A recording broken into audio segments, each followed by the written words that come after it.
Tamim Dahri nafi hina simbol suci Hindu. Dakwa hanya alih besi tajam. Tak terfikir tu lambang agama. Sebelum kita melangkah jauh, yang belum lagi subscriber, apa kata anda subscriber dan tekan butang loceng untuk notifikasi video selanjutnya?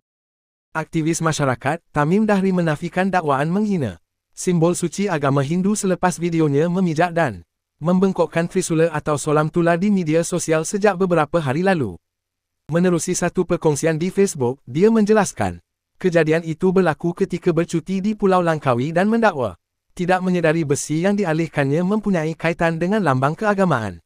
Menurutnya, dia ke Pulau Peranginan itu bagi melepaskan tekanan selepas menyiapkan hal berkaitan kerja selain mengambil peluang meneroka beberapa lokasi yang jarang dikunjungi orang ramai.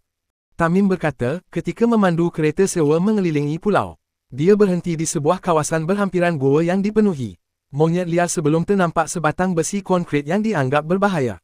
Alkisah, aku ke Langkawi beberapa hari lepas saja nak berjalan rilis tension selepas kerja data di HBM. Niat asal nak eksplor tempat-tempat rare dekat sana. Dalam masa yang sama, aku ternampak ada batang besi konkrit yang tajam.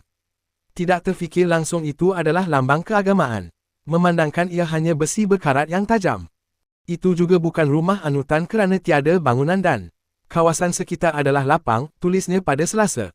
Dan yang paling penting, perbuatan mengalihkan benda yang menyakiti di jalan adalah sedekah, jelasnya.